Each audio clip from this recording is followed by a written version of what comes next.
स्वाज्ञोपि यत्प्रसादेन ज्ञानं तत्फलमाप्नुयात् सोऽयं हयास्यो भगवान् हृदय में भातु सर्वदा। संस्कृतं भारतम् इत्याख्ये आमुखपटले उपस्थितानां भवतां भवतीनां च हार्दं स्वागतं व्याहरामि। अहमस्मि श्री लाल बहादुर शास्त्री केंद्रीय विश्वविद्यालय नवदेहल्यां न्याय विभागे अध्यापकः महानंद झा। मित्रों, तर्क भाषा ग्रंथ के स्वाध्याय में हम लोग अभी निरत हैं। पिछले अनेक दिनों से इसकी धारा प्रवाहित हो रही है और इसकी धारा में हम सब निमज्जन हेतु पधारते हैं। आज उसी क्रम को हम आगे बढ़ाएंगे।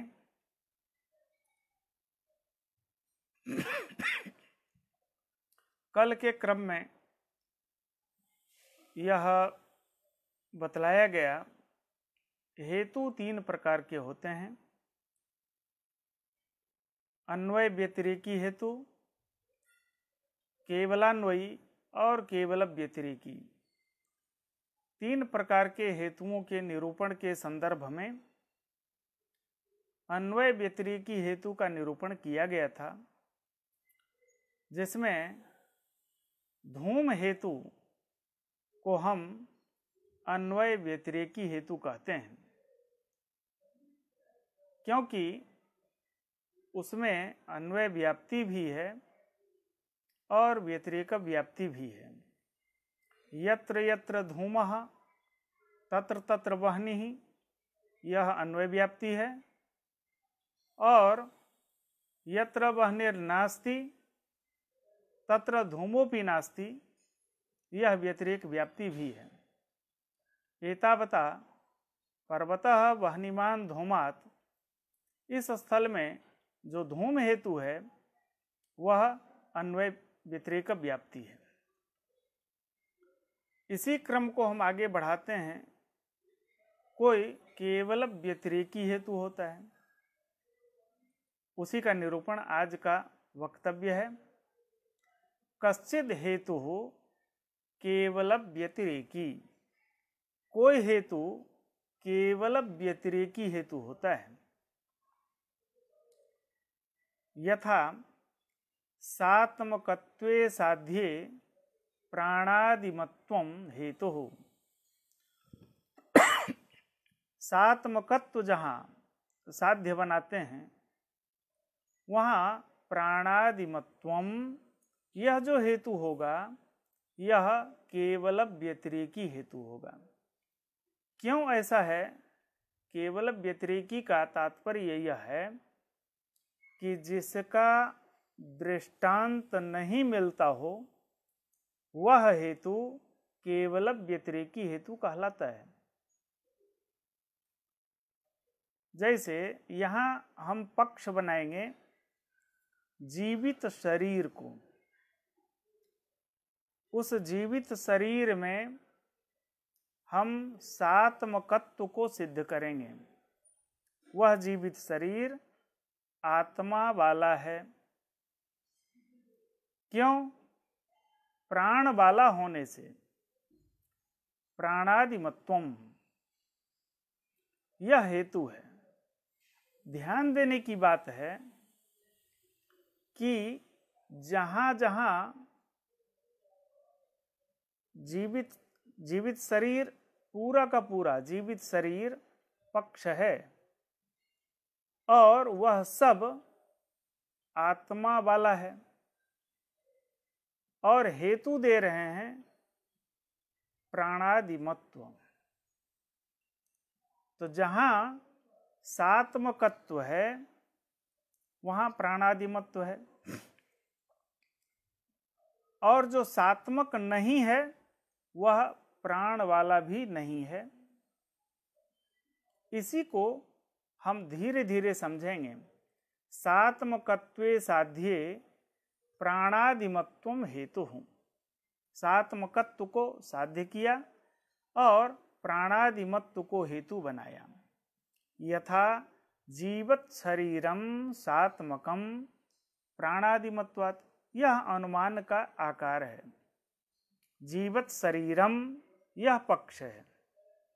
सात्मकत्व साध्य है, जैसा कहा गया, जहाँ साध्य में वान मान नहीं होता है वहाँ त्व जोड़ना होता है।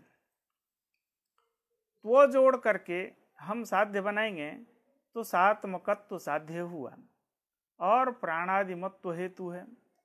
यत् सात्मकम न भवति, जो आत्मा वाला नहीं होता है वह प्राण वाला भी नहीं होता है। तत् प्राणादिमत न भवति। जैसे घट, घट में आत्मा नहीं है, वह सात्मक नहीं है, एतावता उसमें प्राण भी नहीं है। घट निष्प्राण होता है। न च इदम जीवत शरीरम, यह जीवित शरीर नहीं है, जीव युक्त शरीर नहीं है। तथा तस्मात् न तथा, इसलिए यह प्राण वाला भी नहीं है। अत्र ही जीवत शरीरस्य सात्मकत्वं साध्यम। जीव युक्त, जीवन युक्त जो शरीर है, उस शरीर में हम सात्मकत्व को साध्य बनाते हैं और प्राणादिमत्व हेतु है। जीवत शरीरस्य सात्मकत्वं साध्यम प्राणादिमत्वं हेतु। प्राणादिमत वहाँ हेतु है। सच केवल व्यतिरेकी, यह प्राणादिमत्व जो हेतु है वह हेतु किस कोटि का है? वह केवल व्यतिरेकी हेतु है। क्यों? कि यहाँ अन्वय व्याप्ति नहीं है। अन्वय व्याप्ति से रहित जो हेतु होता है, ऐसे ही हेतु को हम केवल व्यतिरेकी। कैसे इसमें अन्वय व्याप्ति नहीं है, इसे भी बतला रहे हैं। तथा ही यत प्राणादिमत तत्सात्मकम, जो प्राणादिमत है वह सात्मक है। यह जैसे किसी एक को हम नहीं बतला सकते हैं कि जो प्राणादिमत हो वह आत्मा वाला भी हो, ऐसा कोई दृष्टांत नहीं बनेगा। दृष्टांत वही है जो जीवित शरीर है। वह तो समस्त जीवित शरीर, समस्त जीवित शरीर पक्ष की कोटि में है, तो दृष्टांत पक्षातिरिक्त होना चाहिए। यहाँ तो संपूर्ण पक्ष जीवित शरीर ही है, तो अलग से कोई दृष्टांत नहीं है। यथा अमुक, कोई भी ऐसा दृष्टांत नहीं है। क्यों? जीवत शरीरम सर्वम पक्ष एव। शरीर वह पक्ष की कोटि में है और पक्षातिरिक्त अन्य कोई दृष्टांत नहीं है। इस तरह से दृष्टांत के अभाव होने के कारण यह जो प्राणादिमत्व हेतु है यह केवल व्यतिरेकी हेतु हुआ।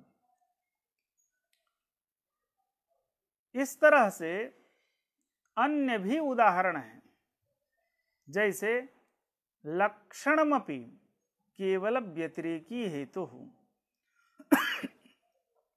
हम किसी का जो लक्षण बनाते हैं वह लक्षण भी कभी कभी हेतु बन जाता है। जैसे हम पृथ्वी का लक्षण करते हैं गंधवत्वम पृथिव्याः लक्षणम। पृथ्वी का लक्षण गंध है, तो इस तरह से वह गंध हेतु भी है। जो लक्षण है वही हेतु जब बन जाता है, तो इस तरह से लक्षणमपि केवल व्यतिरेकी हेतु हो। यथा पृथ्वी लक्षणम गंधवत्वम, पृथ्वी का लक्षण है गंधवत्वम, गंधवत्व ही पृथ्वी का लक्षण है। और यही वह हेतु जहां गंध हेतु हो जाए, पृथ्वी इतरेभ्यो भिद्यते गंधवत्वात्, वहां यन्नैवं तन्नैवं, जो गंध वाला नहीं है वह पृथ्वी भी नहीं है। जैसे जल, जल में गंध नहीं है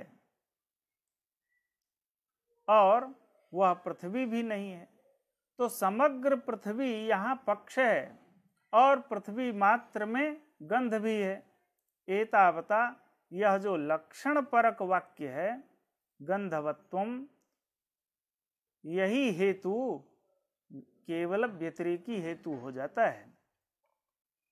लक्षणमपि केवल व्यतिरेकी हेतु हो। यथा पृथ्वी लक्षणम गंधवत्वम विवाद पदम पृथ्वी इति व्यवहर्तव्यम। विवाद पद ये है कि जिसका हम लक्षण कर रहे हैं वह तो संशय के गर्भ में है, वहां पर गंध है ऐसा निश्चय नहीं है, वहां तो विवादग्रस्त है पृथ्वी कि इसमें गंध है या नहीं। उसी गंध हेतु के द्वारा हम उसमें पृथ्वीत्व की सिद्धि कर रहे हैं। इसलिए विवादग्रस्त जो पदार्थ है उसको हम पृथ्वी सिद्ध करने के लिए हेतु दे रहे हैं गंध। तो विवाद पदम पृथ्वी इति व्यवहर्तव्यम, विवादग्रस्त जो पदार्थ है उसे हम पृथ्वी संज्ञा करते हैं। पृथ्वी इस शब्द से उसका व्यवहार होना चाहिए। क्यों? गंधवत्वात्, यह हेतु देते हैं। यत न पृथ्वी इति व्यवह्रियते, जिसको यह पृथ्वी है ऐसा व्यवहार हम जहां नहीं करते हैं, तत् न गंधवत, वह गंध वाला भी नहीं है। जैसे आपह जलम, जल को देख करके कोई भी व्यक्ति यह पृथ्वी है ऐसा व्यवहार नहीं करता। एतावता जहां यह व्यवहार नहीं होता है वह गंध वाला भी नहीं है। जल गंध वाला नहीं है, जल में गंध नामक गुण नहीं है। इस तरह से यह जो गंध हेतु है यह केवल व्यतिरेकी हेतु की कोटि में आएगा। अथवा प्रमाण लक्षणम वा, प्रमाण का लक्षण हम करते हैं। प्रमाकरणम प्रमाणम, इस तरह से प्रमाण लक्षणम वा यथा प्रमाकरणत्वम, प्रमाकरणत्वम प्रमाणस्य लक्षणम, यह प्रमाण का लक्षण है। तो उदाहरण के द्वारा इसको समझाते हैं। प्रत्यक्षादिकम प्रमाणम इति व्यवहर्तव्यम, प्रत्यक्षादि प्रमाण के 4 भेद बतलाए हैं, प्रत्यक्ष, अनुमान, उपमान और शब्द। तो प्रत्यक्षादिकम प्रमाणम इति व्यवहर्तव्यम, प्रत्यक्ष, अनुमान, उपमान और शब्द को प्रमाण शब्द से व्यवहार करना चाहिए। क्यों? प्रमाकरणत्वात्, वह प्रमा का करण है। प्रत्यक्ष से प्रत्यक्ष प्रमिति, प्रत्यक्ष प्रमा की उपपत्ति होती है। अनुमान से अनुमिति नामक प्रमा उत्पन्न होती है, उपमान से उपमिति प्रमा उत्पन्न होती है और शब्द से शाब्दबोध की उत्पत्ति होती है, तो वह एतावता प्रत्यक्ष अनुमिति उपमिति और शाब्द का वह करण है, प्रत्यक्षादि प्रमाण। इसलिए प्रमा का करण होने से वह प्रमाण है, ऐसा व्यवहार करना चाहिए। यत् प्रमाणम इति न व्यवहर्तव्यम न व्यवह्रियते, जिसको हम प्रमाण शब्द से व्यवहार नहीं करते हैं कि यह प्रमाण है, ऐसा व्यवहार हम जहाँ नहीं करते हैं, तत् न प्रमाकरणम, वह प्रमा का करण भी नहीं है। जैसे प्रत्यक्षाभासादि, प्रत्यक्षाभास वह प्रत्यक्ष है नहीं, किंतु प्रत्यक्ष की तरह प्रतीत हो रहा है, प्रतीति प्रत्यक्ष की तरह हो किंतु वह प्रत्यक्ष नहीं हो, उसी को हम प्रत्यक्षाभास कहते हैं।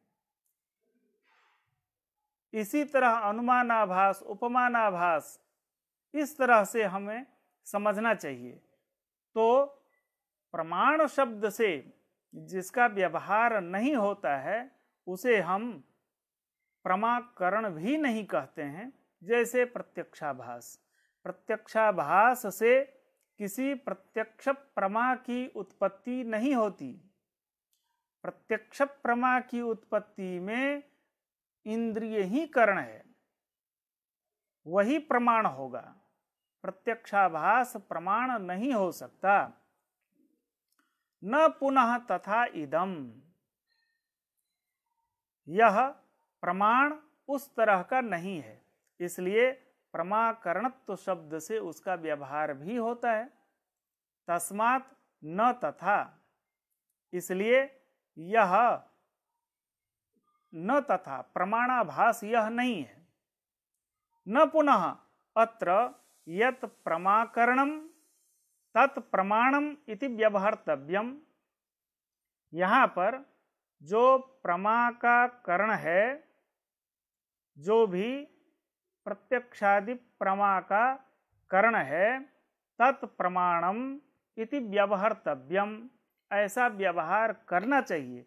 यहाँ भी समस्त प्रमा का करण पक्ष की कोटि में है। एतावता कोई दृष्टांत नहीं मिलेगा। यथा अमुक इति अन्वय दृष्टान्तः अस्ति, कोई भी अन्वय दृष्टांत यहाँ पर भी नहीं है। प्रमाण मात्रस्य पक्षीकृतत्वात्, समस्त प्रमाण तो पक्षभूत है, चाहे वह प्रत्यक्ष हो, अनुमान हो, उपमान हो अथवा शब्द हो। सभी प्रमाण पक्ष की कोटि में, पक्ष के गर्भ में समाहित है। इसलिए कोई भी दृष्टांत यहाँ पर नहीं मिलता। इसलिए प्रमाण का लक्षण जब हम करते हैं प्रमाकरणत्व, वहां पर प्रत्यक्षादिकम प्रमाणम इति व्यवहर्तव्यम प्रमाकरणत्वात्, यहाँ प्रमाकरणत्व रूप जो हेतु है वह हेतु न तो अन्वय व्यतिरेकी हेतु है, नहीं केवलान्वयी हेतु है, अपितु केवल व्यतिरेकी हेतु है। केवल व्यतिरेकी के इस तरह से 3 दृष्टांत अभी तक हो गए।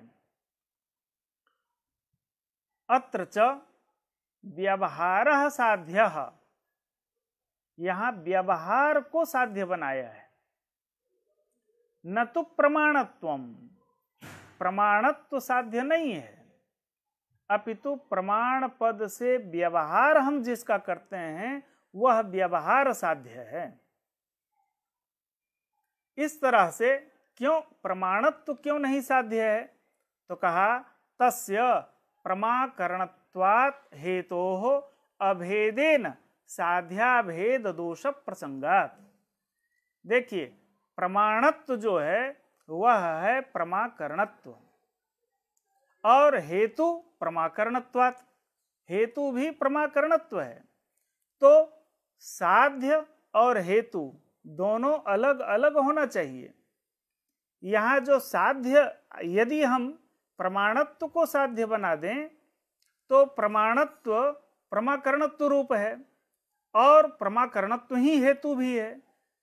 तो जो हेतु वही साध्य, जो साध्य वही हेतु, दोनों में अभेद हो गया।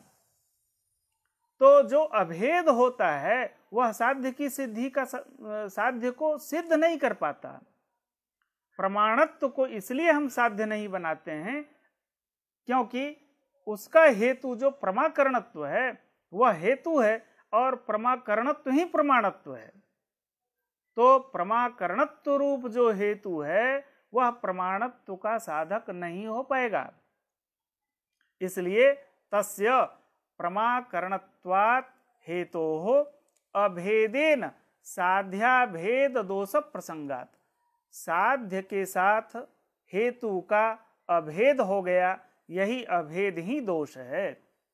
दोनों में भेद होना चाहिए। जैसे पर्वतः वह्निमान धूमात्, अब धूम हेतु के द्वारा धूम से भिन्न जो साध्य है वह सिद्धि हम करते हैं। इन दोनों का दोनों का भेदेन बोध होता है। धूम हेतु के द्वारा धूम से भिन्न साध्य की सिद्धि हम करते हैं, तभी उसमें हेतुत्व और वहनी में साध्य पद, साध्य को हम व्यवहार करते हैं, वह साध्य बन पाता है। यहां उल्टा है।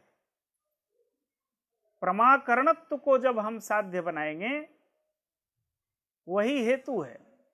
जो प्रमाणत्व है, प्रमाणत्व नाम किम प्रमाकरणत्वम, प्रमाकरणत्व ही प्रमाणत्व है और हेतु भी हम प्रमाकरणत्व दे रहे हैं। इसलिए प्रमाकरणत्व हेतु के द्वारा प्रमाणत्व रूप साध्य की सिद्धि नहीं हो सकती। दोनों अभेदेन प्रतीयमान हो रहा है। एतावता यह जो हेतु है प्रमाकरणत्व हेतु, इसका कोई भी अन्वय दृष्टांत नहीं मिलेगा।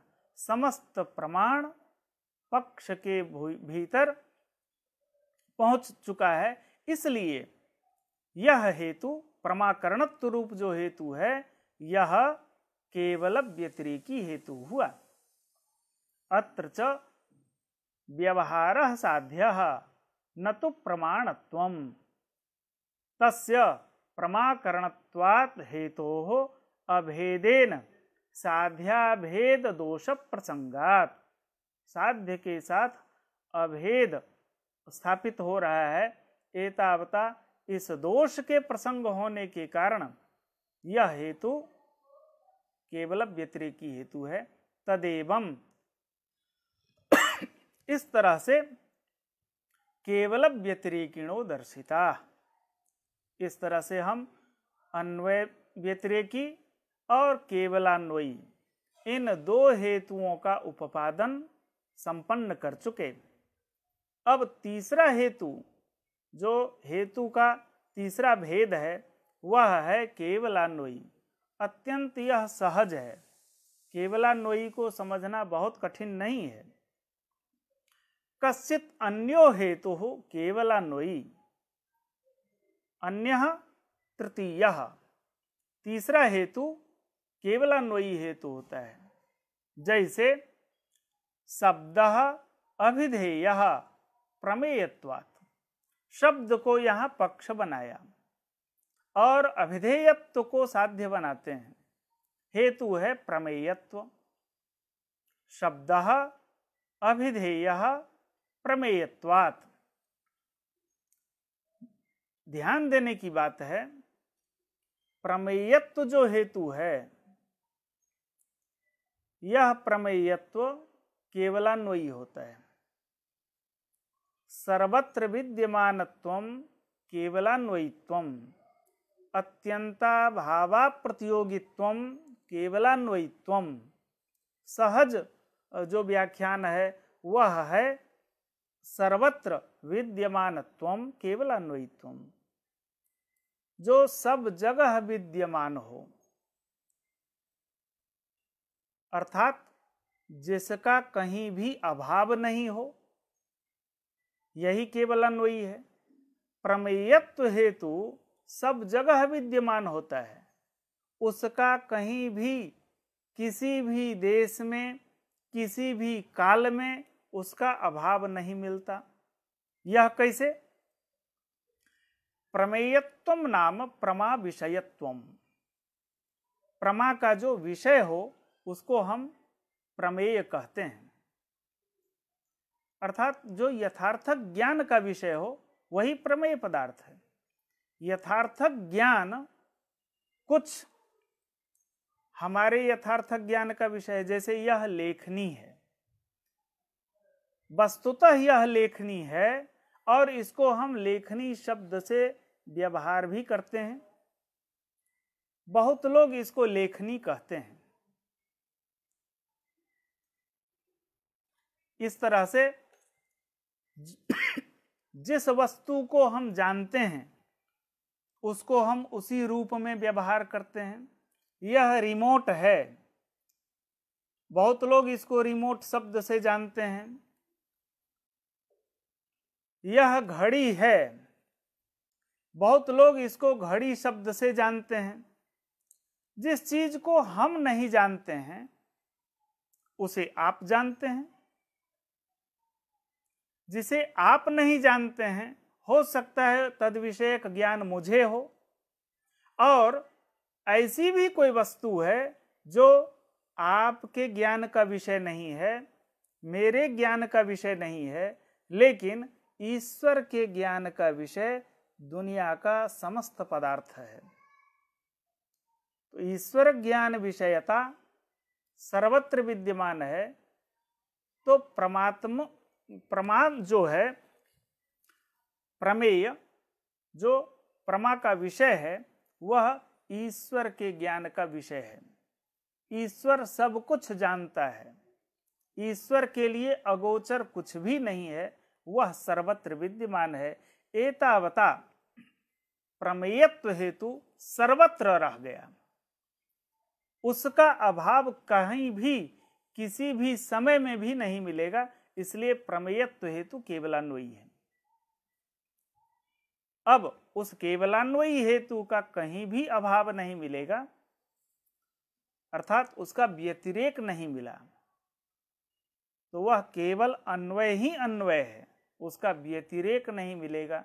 एतावता वह व्यतिरेकी हेतु नहीं है, और व्यतिरेक हेतु के व्यतिरेक से युक्त हेतु नहीं होने के कारण वह अन्वय व्यतिरेकी भी नहीं होगा। अन्वय व्यतिरेकी हेतु में तो उभय का सामंजस्य है, अन्वय व्याप्ति भी है, व्यतिरेक व्याप्ति भी है। प्रमेयत्व हेतु में कोई भी व्यतिरेक व्याप्ति नहीं मिलेगी, केवल अन्वय ही अन्वय व्याप्ति है। एतावता वह हेतु केवलान्वयी होता। इसको देखें, यथा शब्द अभिधेय प्रमेयत्वात्, यत् प्रमेयम तत् अभिधेयम, जो प्रमेय है वही अभिधेय है, दोनों में फर्क नहीं है। प्रमेयत्व हेतु के द्वारा अभिधेयत्व की सिद्धि कर रहे हैं। यथा घट, जैसे घट प्रमेय है, एतावता अभिधेय है, ऐसे दुनिया की सारी वस्तुएं मिल जाएंगी। तथा च अयम, यह भी घट पट मठ दंड सब तस्मात् तथा, इसलिए यह अभिधेय है। अत्र शब्दस्य अभिधेयत्वं साध्यम, शब्दात्मक जो पक्ष है उस शब्दात्मक पक्ष में अभिधेयत्व को साध्य बनाया और प्रमेयत्व को हेतु बनाया। सच केवलान्वयी एव, यह जो प्रमेयत्व हेतु है वह केवलान्वयी हेतु है। यत् अभिधेयम न भवति तत् प्रमेयमपि न भवति, जो अभिधेय नहीं होता वह प्रमेय भी नहीं होता। यथा अमुकः इति व्यतिरेक दृष्टांता भावात्। ऐसा व्यतिरेक दृष्टांत कहीं भी नहीं मिलेगा, इसलिए सर्वत्र ही प्रामाणिक एव अर्थः दृष्टांतः, जो प्रामाणिक अर्थ होगा उसी को हम दृष्टांत शब्द से जानते हैं। इस तरह से प्रत्यक्षादि प्रमाण से ज्ञात वस्तु को ही हम दृष्टांत बना सकते हैं, वही प्रामाणिक अर्थ हो सकता है और वही दृष्टांत बन सकता है। तो जो अभिधेय नहीं होता वह प्रमेय भी नहीं होता, ऐसा कोई व्यतिरेकी दृष्टांत नहीं मिलता है। इसलिए सब तो अभिधेय और प्रमेय ही है। सच प्रमेयश्च अभिधेयश्च, वही प्रमेय भी है वही अभिधेय भी है। इस तरह से व्यतिरेकी दृष्टांत नहीं मिलने के कारण प्रमेयत्व हेतु केवलान्वयी हेतु होगा। एतेषा, इस तरह से अन्वय व्यतिरेकी, केवल व्यतिरेकी और केवलान्वयी हेतुओं का दिग्दर्शन हो चुका।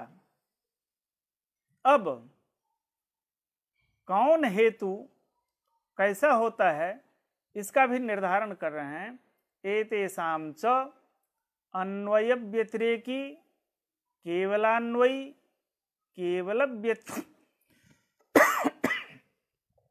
अन्वय व्यतिरेकी केवलान्वयी केवल व्यतिरेकी हेतूनां त्रयाणां मध्ये, इन तीनों हेतुओं के मध्य में जो हेतु अन्वय व्यतिरेकी हेतु है वह पंचरूपोपपन्न एव स्वसाध्यम साधयितुम क्षमते। अन्वय व्यतिरेकी हेतु में पंचरूपोपपन्न, वह पांच रूप क्या है इसका विवेचन अभी होगा। पांच उसके स्वरूप हैं, पांच उनमें अन्य कारण भी हैं, उनमें एक धर्म विशेष है। वह पांच धर्म से युक्त हो करके ही अपने साध्य को सिद्ध करने में समर्थ होता है। अन्वय व्यतिरेकी हेतु वह पांच रूप क्या है? न तो एकेनापि रूपेण हीना, जो हम पांच रूप बतलाने वाले हैं उनमें एक भी यदि न्यून रह गया, एक भी कमी आ गई, तो वह हेतु अपने साध्य की सिद्धि में समर्थ नहीं हो पाएगा। तानि च पंच रूपाणि, वह पांच रूप क्या है? वह है पक्षसत्वम, हेतु में यह सब विशेषण है, हेतु के ये सब गुण धर्म हैं। पक्षसत्वम पहला, दूसरा सपक्षसत्वम, वह हेतु सपक्ष में भी रहे। तीसरा विपक्ष व्यावृत्ति, विपक्ष से वह अलग रहे। चौथा अबाधित विषयत्वम, वह हेतु कैसा होना चाहिए? बाधित विषय नहीं होना चाहिए, अपितु अबाधित विषयत्व वाला होना चाहिए। अबाधित विषयत्व उस हेतु में होना चाहिए। और पांचवा अंतिम असत प्रतिपक्षत्वम च, असत प्रतिपक्षित भी होना चाहिए। इस तरह से पंच रूपोपपन्न जो हेतु होता है वह अन्वय व्यतिरेकी हेतु होता है। आपको स्मरण है अन्वय व्यतिरेकी हेतु का दृष्टांत, अन्वय व्यतिरेकी हेतु कौन है? धूम हेतु है, क्योंकि उसमें अन्वय व्याप्ति भी है और व्यतिरेक व्याप्ति भी है। इस तरह से हम उसी धूम हेतु में यह पंच रूपोपपन्नत्व को सिद्ध करेंगे। इनमें से कोई एक भी कम उसमें नहीं मिलेगा। एतानि तु पंचरूपाणि धूमवत्वादौ, जो हेतु है धूमवत्व, धूमवत्व का मतलब धूम, उस हेतु में जो कि अन्वय व्यतिरेकी हेतु के नाम से जाना जाता है, अन्वय व्यतिरेकिणी हेतौ विद्यन्ते, ये पांचों रूप उस हेतु में विद्यमान हैं। कैसे पांचों उसमें विद्यमान हैं, इसकी चर्चा यह है। तथा ही धूमवत्वम, सबसे पहला धर्म पक्षसत्वम। पक्ष कौन है? पर्वतः वह्निमान धूमात्, यहाँ पक्ष है पर्वत। अब एक नया शब्द आया है पक्ष। पक्ष का यहाँ संक्षेप में हम चर्चा कर देते हैं। संदिग्ध साध्यवान पक्ष, जहाँ साध्य का संदेह विद्यमान हो उसको हम पक्ष कहते हैं। पर्वत में वह्नि है या नहीं ऐसा संदेह होता है, तो साध्य का संदेह कहाँ हो रहा है? पर्वत में हो रहा है, इसलिए पर्वत को हम पक्ष कहते हैं। तो पक्ष, उसी पक्ष में, उसी पर्वत रूपी पक्ष में हेतु भी विद्यमान है, तो हेतु में ही पक्ष सत्व होना चाहिए।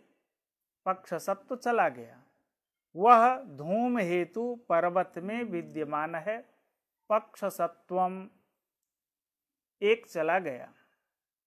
दूसरा तथा ही धूमवत्वम पक्षस्य पर्वतस्य धर्म, पक्ष वृत्ति धर्म है धूम, इसलिए उसमें पक्ष सत्व चला गया। पर्वते तस्य विद्यमानत्वात्, पर्वत में धूम तो है ही, इसलिए उसमें पक्ष सत्व चला गया। दूसरा है सपक्ष सत्व। सपक्ष किसको कहते हैं? तो निश्चित साध्यवान सपक्ष, जहां पक्ष का निश्चय हो उसको हम सपक्ष कहते हैं। जैसे पर्वत में तो पक्ष का पर्वत में तो साध्य का संशय है, इसलिए उसको हम पक्ष कहते हैं। ऐसे साध्य अर्थात वह्नि का निश्चय कहाँ बैठा है? मानस आदि में, तो महानस हो गया सपक्ष। महानस में भी धूम विद्यमान है, एतावता वह धूम हेतु में सपक्ष सत्व भी चला गया। सपक्षे महानसे तद विद्यत, वह विद्यमान है, इसलिए सपक्ष सत्व भी चला गया। तीसरा है विपक्षा सत्व। विपक्ष किसे कहते हैं? तो विपक्ष कहते हैं निश्चित साध्याभाववान, साध्याभाव का जहां निश्चय हो उसे हम विपक्ष कहते हैं। साध्य वह्नि है, साध्याभाव वह्न्य भाव होगा। वह्न्य भाव का निश्चय कहाँ है? कि यहाँ बिल्कुल ही अग्नि नहीं है, ऐसा जल हृद है। तालाब में वह्नि नहीं है, इसका निश्चय है, तो वह हो गया विपक्ष। विपक्षाद व्यावृत्ति, विपक्षान महाहृदात व्यावृत्ति, अर्थात वो वहां नहीं है। धूम हेतु विपक्ष में नहीं रहता, तो विपक्ष से उसकी व्यावृत्ति भी हो गई, तो विपक्ष व्यावृत्ति भी रह गया। तीन हो गया, पक्ष सत्व, सपक्ष सत्व, विपक्ष व्यावृत्ति। चौथा है अबाधित विषयत्वम। यह अबाधित विषयत्व भी हेतु में होना चाहिए। एवं अबाधित विषयम च धूमवत्वम, वह हेतु अबाधित विषय भी है। कैसे है? तथा ही धूमवत्वस्य हेतोः, जो धूम हेतु है अथवा धूमवत्व हेतु है, दोनों समान ही है। हम बार बार इसको स्पष्ट कर रहे हैं, धूमवत्व और धूम दोनों एक चीज है। धूमवत्वस्य हेतोः विषयः साध्य धर्मः, साध्य का धर्म है। वह क्या है? अग्निमत्वम, वह धूम का विषय है। अग्निमत्वम धूमस्य विषयः,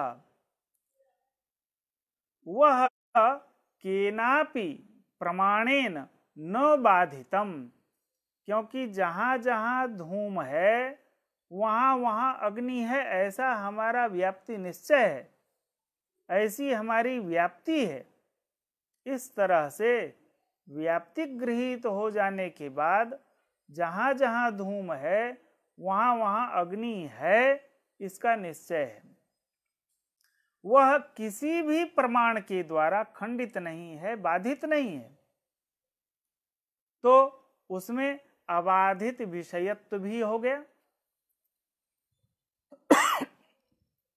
तथा ही धूमवत्वस्य हेतोः विषयः साध्य धर्मः, साध्य का धर्म है।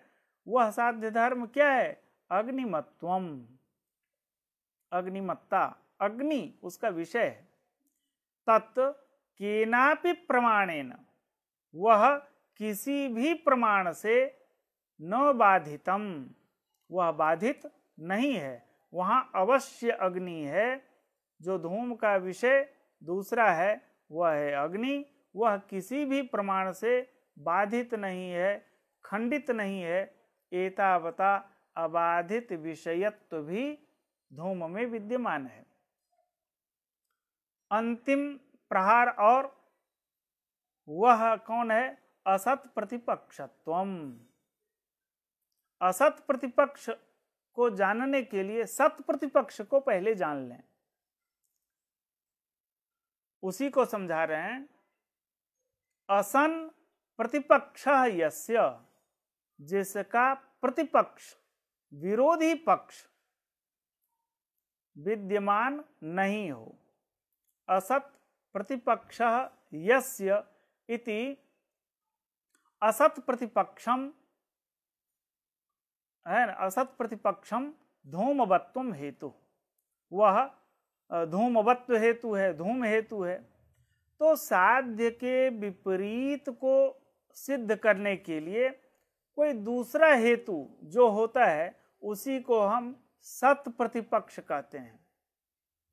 यस्य साध्याभावः प्रमाणांतरेण निश्चितः सह बाधितः, वह पूर्व में कह दिया गया अबाधित विषयत्व। और जहां हेत्वंतर विद्यमान नहीं हो, जहां उसके अभाव को सिद्ध करने के लिए दूसरा हेतु विद्यमान नहीं हो, उसी को हम प्रतिपक्ष कहते हैं। तथा ही साध्य विपरीत साधकम, साध्य के विपरीत को सिद्ध करने वाला, अर्थात साध्याभाव को सिद्ध करने वाला हेत्वंतरम प्रतिपक्ष, जो दूसरा हेतु विद्यमान हो उसको प्रतिपक्ष कहते हैं। सच धूमवत्वे हेतु नास्ति, वह धूम रूप जो हेतु है उसमें विद्यमान नहीं है। इसलिए प्रतिपक्ष जहां विद्यमान नहीं हो वही असत प्रतिपक्ष कहलाता है। इस तरह से धूम हेतु में पक्ष सत्व, सपक्ष सत्व, विपक्षा सत्व, अबाधित विषयत्व और असत प्रतिपक्षत्व, ये सारा का सारा यह हेतु धूम हेतु पंच रूपोपपन्न हो गया। इस तरह से पंच रूपोपपन्न जो हेतु धूम हेतु है, ऐसे हेतु को हम अन्वय व्यतिरेकी हेतु कहते हैं। इनमें से कोई भी एक कम हो जाए तो यही धूम हेतु अपने साध्य वहनी को सिद्ध नहीं कर पाएगा। एक भी हीन हो, एक से भी हीन हो जाए तो यह अपने साध्य अर्थात वहनी को सिद्ध नहीं कर पाएगा। अग्नेः पक्षधर्मत्वं हेतोः पक्षधर्मता बलात् सिद्ध्यति। अग्नि का जो पक्ष धर्म है अर्थात पक्ष में अग्नि का रहना, यही पक्ष धर्म है। अग्नेः पक्षधर्मत्वं हेतोः पक्षधर्मता बलात् सिद्ध्यति। हेतु की जो पक्षधर्म, हेतु जब पक्ष में रहे उसको हम पक्षधर्मता कहते हैं। उस पक्षधर्मता के बल पर ही अग्नि की सिद्धि उस पक्ष में हम करते हैं। अग्नेः पक्षधर्मत्वं हेतोः पक्षधर्मता बलात् सिद्ध्यति। हेतु की पक्षधर्मता बल पर ही हम अग्नि की सिद्धि पक्ष में किया करते हैं। तथा ही अनुमानस्य द्वे अंगे, अनुमान के दो अंग होते हैं। एक अंग है व्याप्ति, दूसरा अंग है पक्षधर्मता। व्याप्ति ही पक्षधर्मता च, व्याप्ति एक अंग है और दूसरा अंग पक्षधर्मता है। तत्र व्याप्त्या साध्य सामान्यस्य सिद्धि। व्याप्ति का काम क्या है? तो साध्य सामान्य की सिद्धि करता है। व्याप्ति यही कि जो साध्य है वो ऐसे साध्य सामान्य की सिद्धि वह व्याप्ति कर देती है। यत्र यत्र धूमः तत्र तत्र अग्नि, यत्र यत्र व्याप्यः तत्र तत्र व्यापकः। ये सामान्य एक साध्य की सिद्धि करता है। लेकिन पक्षधर्म का काम थोड़ा भिन्न है। पक्षधर्मता बलात्तु साध्यस्य पक्ष संबंधित्वं विशेषः। पक्षधर्मता यह सिद्ध कर देता है कि वह साध्य पक्ष का संबंधी है। इसलिए व्याप्ति का काम पृथक है और पक्षधर्मता का काम अलग है। व्याप्ति तो साध्य सामान्य की सिद्धि किया, लेकिन पक्षधर्मता साध्य का संबंधी पक्ष होता है, यह सिद्ध करता है। पक्ष धर्मेण, पक्ष का धर्म धूम है और जहां धूम रहेगा, धूम का संबंधी अग्नि है, इसलिए वह अग्नि पर्वत का भी संबंधी होगा, पक्ष का भी संबंधी होगा। पर्वत धर्मेण धूमवत्वेन, पर्वत का धर्म अर्थात पर्वत में जो रहता है वही पर्वत का धर्म हुआ। पक्ष में जो रहता है वही पक्ष धर्म कहलाया। पर्वत में वहनी है, पर्वत में धूम है, धूम का पर्वत में रहना यही पक्ष धर्म है। व्याप्यस्य पर्वतादिवृत्तित्वं पक्ष धर्मता। व्याप्य जो धूम है वह धूम पर्वतादि रूप पक्ष में रहता हो, इसी को हम पक्ष धर्मता कहते हैं।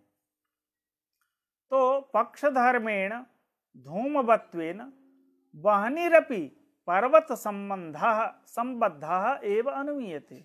वहनी भी पर्वत का संबंधी है, इसका अनुमान होता है, क्योंकि जहां व्याप्य रहेगा वहां व्यापक अवश्य रहेगा।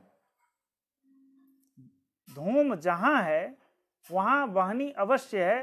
तो जब धूम पर्वत में विद्यमान है तो धूम का जो अपर संबंधी धूम का जो व्यापक वहनी है वह भी पर्वत का संबंधी हो गया। एतावता अदृश्य जो वहनी है पर्वत में, उस पर्वत में वहनी की सिद्धि करना ही अनुमान है। तो धूमवत्वेन हेतुना पर्वत धर्मेण वहनिरपि पर्वत संबद्धः एव अनुमीयते। अन्यथा साध्य सामान्यस्य व्याप्तिग्रहादेव सिद्धेः कृतम अनुमानेन। यदि पक्ष धर्मता को हम नहीं मानेंगे तो व्याप्ति के बल पर ही व्याप्तिग्रह हो गया, और व्याप्तिग्रह हो जाने से ही अनुमान व्याप्तिग्रह से ही वहनी की सिद्धि हो जाए तो अनुमान की क्या आवश्यकता है। एतावता पक्ष धर्मता को स्वीकार करना, पक्ष धर्मता को मानना आवश्यक है। साध्य सामान्य का ग्रह तो व्याप्ति बल पर हो जाता है। साध्य सामान्य की सिद्धि तो हम व्याप्ति के द्वारा ही कर लेते हैं। अनुमान के लिए पक्ष धर्मता भी सहायक है। यस्तु अन्योपि अन्वय व्यतिरेकी हेतु हो, धूम के अलावा अन्य भी अनेक अन्वय व्यतिरेकी हेतु होता है। वह सब के सब हेतु पंच रूपोपन्न एव, वह सभी के सभी पंच रूपोपन्न अर्थात पक्ष सत्व, सपक्ष सत्व, विपक्षा सत्व, अबाधित विषयत्व, असत प्रतिपक्षत्व, ये पंच रूपोपन्न एव सद् हेतु। ऐसे हेतु को हम सद् हेतु कहते हैं। सद् हेतु की एक सामान्य परिभाषा व्याप्ति पक्ष धर्मतावत्वम सद् हेतुत्वम। जहाँ व्याप्ति रहे, जहाँ पक्ष धर्मता रहे, उसको हम सद् हेतु शब्द से व्यवहार करते हैं। और व्याप्ति पक्ष धर्मत्वाभाववत्वम असद् हेतुत्वम, जहाँ व्याप्ति अथवा पक्ष धर्मता का अभाव रहे, उसको हम असद् हेतु शब्द से व्यवहार करते हैं। यह हेतु जो धूम हेतु है, पर्वतः वह्निमान धूमात्, इस स्थल में जो धूम हेतु है वह हेतु सद् हेतु शब्द से जाना जाता है। अन्यथा हेत्वाभासः अहेतु इति यावत्, यदि सद् हेतु नहीं हो अर्थात असद् हेतु होगा तो असद् हेतु ही हेत्वाभास कहलाता है। जो हेतु की तरह प्रतीत होता हो किंतु हेतु नहीं हो, हेतुवत् आभासन्ते इति हेत्वाभासा। हेतु की तरह जो प्रतीत होता हो किंतु हेतु नहीं हो, उसी को हम हेत्वाभास कहते हैं, उसी को अहेतु कहते हैं। केवलान्वयी, ये तो अन्वय व्यतिरेकी का दृष्टांत दे दिया कि पंच रूपोपन्न हो करके वह साध्य को सिद्ध करता है। लेकिन केवलान्वयी हेतु जो होता है वह चतुरूपोपन्न एव स्वसाध्यम साधयति। जो केवलान्वयी हेतु है वह चतुरूपोपन्न हो करके अपने साध्य को सिद्ध करता है। तस्य ही विपक्षाद व्यावृत्तिर नास्ति, वो विपक्ष व्यावृत्ति वहां नहीं है, क्योंकि वहां विपक्ष है ही नहीं। केवलान्वयी हेतु में कोई भी विपक्ष नहीं होता, इसलिए विपक्षाद व्यावृत्ति वहां पर नहीं है। विपक्ष व्यावृत्ति वहां पर नहीं होता, इसलिए क्योंकि वहां विपक्ष नहीं होता है, इसलिए वह चार रूप से युक्त हो करके अपने साध्य को सिद्ध करेगा। और इसी तरह केवल व्यतिरेकी हेतु भी चतुरूपोपन्न हो करके साध्य को सिद्ध करेगा, वहां पर सपक्ष नहीं होगा। जहां केवल व्यतिरेकी है वहां सपक्ष नहीं है। तस्य ही सपक्षे सत्वम नास्ति। सपक्ष सत्व जो होता है वो सपक्ष में वह रहता ही नहीं है, इसलिए सपक्षा भावात वो जो केवल व्यतिरेकी हेतु होता है वह चतुरूपोपन्न हो करके अपने साध्य को सिद्ध करता है। इस तरह से हम पक्ष सत्व में पक्ष पद आया है, सपक्ष सत्व में सपक्ष पद आ गया, विपक्षा सत्व में विपक्ष पद आ गया। तो पक्ष क्या है, सपक्ष क्या है, विपक्ष क्या है, यह जिज्ञासा का विषय हो गया। तो यह प्रश्न होगा सपक्ष क्या है, पक्ष क्या है, सपक्ष क्या है, विपक्ष क्या है। यह हम सामान्य रूप से हेतु में बतला भी दिए हैं, पुनः ग्रंथ में भी इसका वर्णन है। तो इस विषय को हम कल के लिए छोड़ते हैं। आज हम यहीं पर इस ज्ञान सत्र को विरमित करते हैं। कल पुनः हम लोग इसी मंदाकिनी के तट पर समय से उपस्थित होकर के इस ज्ञान गंगा में निमज्जन हेतु हम सभी पधारेंगे। इन्हीं विश्वास के साथ आप सभी का बहुत बहुत आभार, धन्यवाद, नमस्कार।